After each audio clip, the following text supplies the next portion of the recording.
Philly, that's the place where I was born at.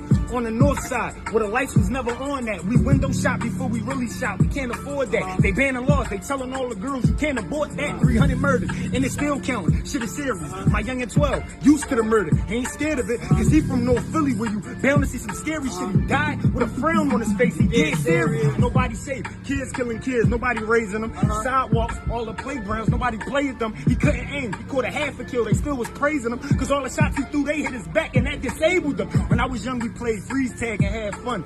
You can't move until somebody touch you, then it's lit again. Nowadays, they still play tag, but with switches, and believe me, when they tag you, you ain't never gonna be it again. Really been through pain, but it won't break me, I'm a fighter. Ever lose a friend and grow up around this kid that look just like him? Ever stole inside of stores for winter coat, cause it be biting? Ever walked 20 blocks for $10 or some diapers? I know a youngin' played basketball, his mom loved him. That was her only child, so when he died, she started stressing.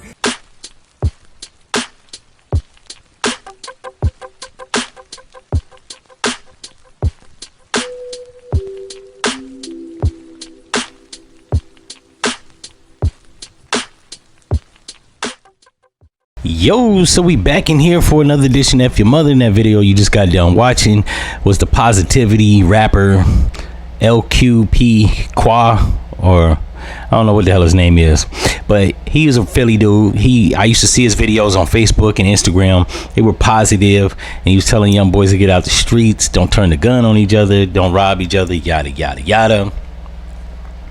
And he was gaining momentum and traction. He probably had a big ad. I wouldn't be surprised if he had 1 million followers.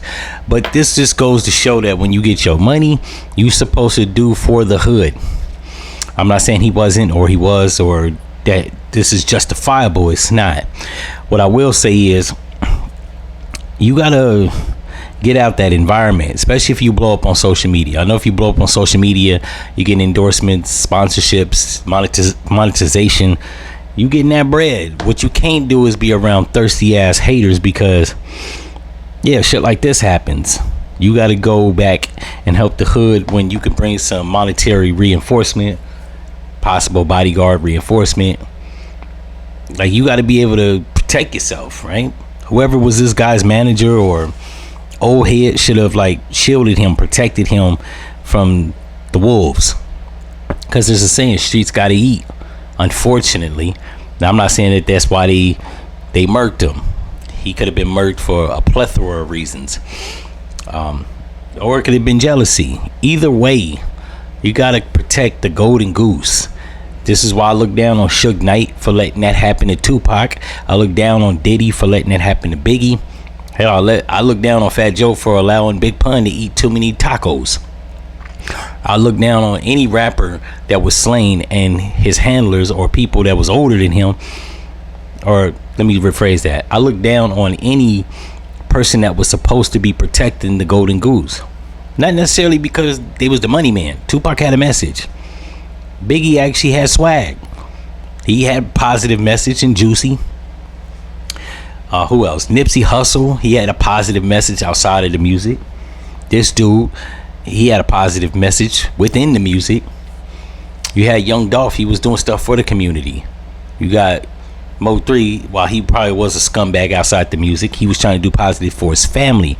The people that are in control of these people, or the people that's the OG, should be keeping them out of harm's way. I know this dude, he looks like he's every bit of 24, 25, 26, 27. I know he had an OG that was 40 or 35. Hell, Meek Mills could have came and maybe not took him around Diddy, but like kept him from getting attacked by the wolves. I'm just gonna put that out there. In any event, condolences to this young man's family, to the city of Philly. Y'all gotta do better. I heard city is like up and coming, becoming the city of where everybody get blicked. They killed Gilly the kid up there. So yeah, it needs to be a strategic cleanup of Philly, and not necessarily from law enforcement. The black folks up there got to start looking out for each other. When it all boils down to it, on a macro level, we could talk about white supremacy, which does exist, but on a micro level, we got to talk about the fish within the fish tank around each other, not just the shark. Sometimes you have piranhas around the goldfish.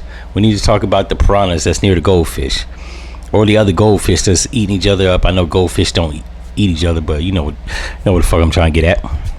In any event, if y'all like this episode, like, comment, and subscribe, and I'm out.